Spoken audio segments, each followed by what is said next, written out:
নমস্কার। গল্প গেলা গোগ্রাসে ইউটিউব চ্যানেলে বাংলা ছোট গল্প প্রিয় সকলকে স্বাগত।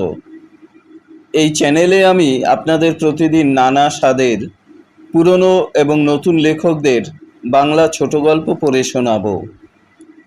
শুরু করছি আজকের গল্প পাঠ।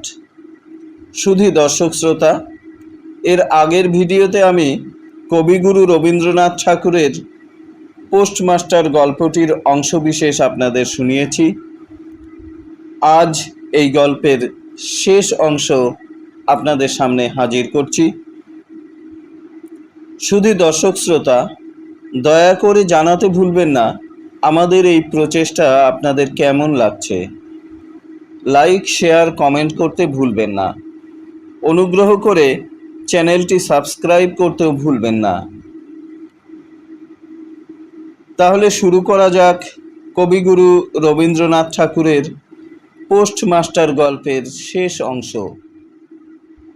শুধু দর্শক শ্রোতা, এই গল্পে ব্যবহৃত সাধু ভাষাকে আমি চলিত ভাষায় রূপান্তরিত করে আপনাদের শোনাচ্ছি। এই নিতান্ত নিঃসঙ্গ প্রবাসে, ঘন বর্ষায়, রোগ কাতর শরীরে একটুখানি সেবা পেতে ইচ্ছে করে। তপ্ত ললাটের ওপর শাঁখা পরা কোমল হাতের স্পর্শ মনে পড়ে। এই ঘোর প্রবাসে রোগ যন্ত্রণায় স্নেহময়ী নারী রূপে জননী ও দিদি পাশে বসে আছেন, এই কথা মনে করতে ইচ্ছে করে। এবং এক্ষেত্রে প্রবাসীর মনের ইচ্ছে ব্যর্থ হলো না। বালিকা রতন আর বালিকা রইল না। সেই মুহূর্তেই জননীর পদ অধিকার করে বসল। বৈদ্য ডেকে আনলো, যথাসময়ে বড়ি খাওয়ালো, সারা রাত শিয়রে জেগে পাহারা দিল, নিজে পথ্য রেঁধে এবং শতবার করে জিজ্ঞাসা করল, হ্যাঁ গো দাদাবাবু, একটুখানি ভালো বোধ হচ্ছে কি? বহুদিন পরে পোস্টমাস্টার ক্ষীণ শরীরে রোগশয্যা ত্যাগ করে উঠলেন। মনে স্থির করলেন, আর নয়, এখান থেকে কোনো মতে বদলি হতে হবে। স্থানীয় অস্বাস্থ্যের উল্লেখ করে তক্ষুনি কলকাতায় কর্তৃপক্ষের কাছে বদলি হবার জন্য দরখাস্ত করলেন। রোগ সেবা থেকে নিষ্কৃতি পেয়ে রতন দরজার বাইরে আবার তার নিজের স্থান দখল করল, কিন্তু আগের মতো আর তাকে ডাক পড়ে না। মাঝে মাঝে উঁকি মেরে দেখে পোস্টমাস্টার অত্যন্ত অন্যমনস্কভাবে চৌকিতে বসে অথবা খাটিয়ায় শুয়ে আছেন। রতন যখন আহ্বান প্রত্যাশা করে বসে আছে, তিনি তখন অধীর চিত্তে তার দরখাস্তের উত্তর প্রতীক্ষা করছেন। বালিকা দরজার বাইরে বসে হাজারবার করে তার পুরনো পড়া পড়ছিল, পাছে যেদিন সহসা ডাক পড়বে সেদিন তার যুক্ত অক্ষর সমস্ত গোলমাল হয়ে যায়, এই তার একটা ভয় ছিল। অবশেষে সপ্তাহখানেক পরে একদিন সন্ধেবেলায় ডাক পড়ল। উদ্বেলিত হৃদয়ে রতন ঘরের মধ্যে ঢুকল এবং বলল, দাদাবাবু, আমায় ডাকছিলে? পোস্টমাস্টার বললেন, রতন, কালই আমি যাচ্ছি। কোথায় যাচ্ছ দাদাবাবু? বাড়ি যাচ্ছি। আবার কবে আসবে? আর আসবো না। রতন আর কোনো কথা জিজ্ঞেস করল না।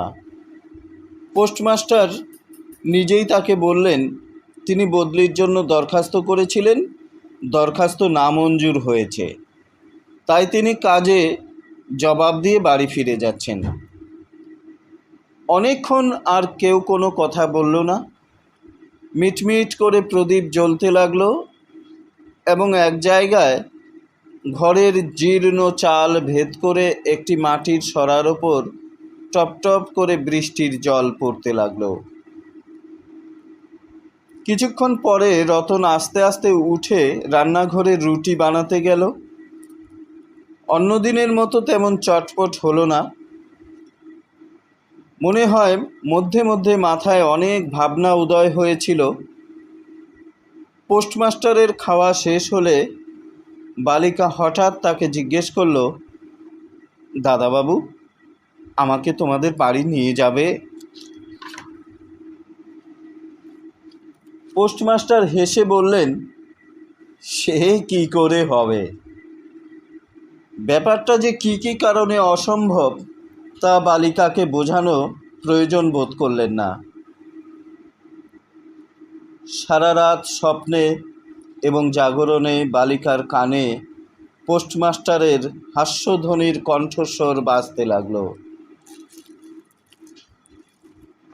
সে কি করে হবে? ভোরে উঠে পোস্টমাস্টার দেখলেন তার স্নানের জল ঠিক আছে। কলকাতার অভ্যাস অনুসারে তিনি তোলা জলে স্নান করতেন। কখন তিনি যাত্রা করবেন সে কথা বালিকা কী কারণে জিজ্ঞেস করতে পারেনি। পাছে সকালবেলা প্রয়োজন হয়, এই জন্য রতন তত রাতে নদী থেকে তার স্নানের জল তুলে এনেছিল। স্নান শেষ হলে রতনের ডাক পড়ল। রতন নিঃশব্দে ঘরে ঢুকল এবং আদেশের প্রতীক্ষায় একবার নীরবে প্রভুর মুখের দিকে তাকালো। প্রভু বললেন, রতন, আমার জায়গায় যে লোকটি আসবেন তাকে বলে দিয়ে যাব তিনি তোকে আমারই মতন যত্ন করবেন। আমি যাচ্ছি বলে তোকে কিছু ভাবতে হবে না। এই কথাগুলি যে অত্যন্ত স্নেহগর্ভ এবং দয়ার্দ্র চিত্তে হতে উঠে এসেছে সে বিষয়ে কোনো সন্দেহ নেই। কিন্তু নারী হৃদয় কে বুঝবে? রতন অনেক দিন প্রভুর অনেক তিরস্কার নীরবে সহ্য করেছে, কিন্তু এই নরম কথা সহ্য করতে পারল না। একেবারে উচ্ছ্বসিত হৃদয়ে কেঁদে উঠে বলল, না না, তোমাকে কাউকে কিছু বলতে হবে না, আমি থাকতে চাই নে। পোস্টমাস্টার রতনের এই রকম ব্যবহার কখনো দেখে নাই, তাই অবাক হয়ে রইলেন। নতুন পোস্টমাস্টার আসলো। তাকে সমস্ত চার্জ বুঝিয়ে দিয়ে পুরনো পোস্টমাস্টার যাবার জন্য তৈরি হলেন। যাবার সময় রতনকে ডেকে বললেন, রতন, তোকে আমি কখনো কিছু দিতে পারিনি, আজ যাবার সময় তোকে কিছু দিয়ে গেলাম, এতে তোর দিন কতক চলবে। কিছু পথ খরচা বাদে তার বেতনের যত টাকা পেয়েছিলেন পকেট থেকে বের করলেন।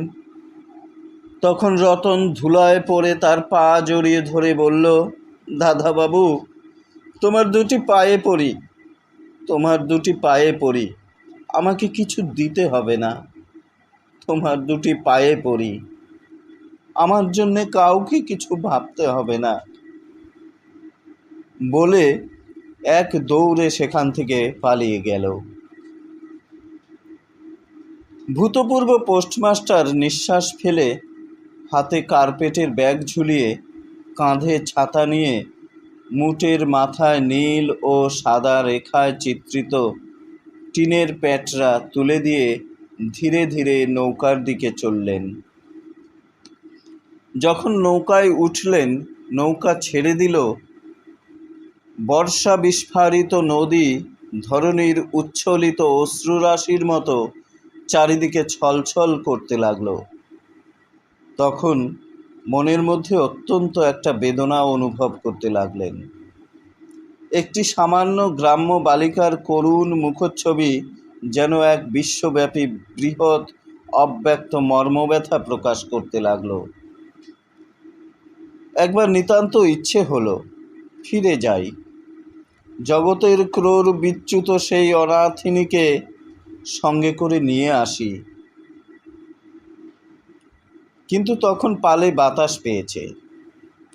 বর্ষার স্রোত খরতর বেগে বইছে। গ্রাম অতিক্রম করে নদীকূলের শ্মশান দেখা দিয়েছে এবং নদী প্রবাহে ভাসমান পথিকের উদাস হৃদয়ে এই তত্ত্বের উদয় হলো, জীবনে এমন কত বিচ্ছেদ, কত মৃত্যু আছে, ফিরে গিয়ে ফল কি হবে? পৃথিবীতে কে কার? কিন্তু রতনের মনে কোনো তত্ত্বের উদয় হলো না। সে সেই পোস্ট অফিস গৃহের চারিদিকে কেবল অশ্রুজলে ভেসে ঘুরে ঘুরে বেড়াচ্ছিল। বোধ করি তার মনে ক্ষীণ আশা জাগছিল, দাদাবাবু যদি ফিরে আসে। সেই বন্ধনে পড়ে কিছুতেই দূরে যেতে পারছিল না। হায় বুদ্ধিহীন মানব হৃদয়! ভ্রান্তি কিছুতেই ঘোচে না।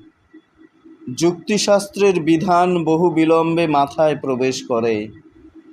প্রবল প্রমাণকেও অবিশ্বাস করে মিথ্যা আশাকে দুই বাহুপাশে বেঁধে বুকের ভেতরে প্রাণপণে জড়িয়ে ধরা যায়।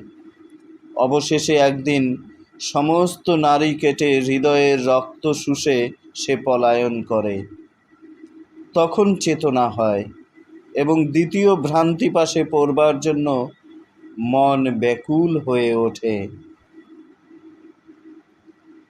শুধু দর্শক শ্রোতা, শেষ হলো কবিগুরু রবীন্দ্রনাথ ঠাকুরের পোস্টমাস্টার গল্পটি। শুধু দর্শক শ্রোতা, আগামী ভিডিওতে আবার একটি অসাধারণ ছোট গল্প নিয়ে আপনাদের সামনে হাজির হব। ততক্ষণ পর্যন্ত সকলে সুস্থ থাকুন, ভালো থাকুন।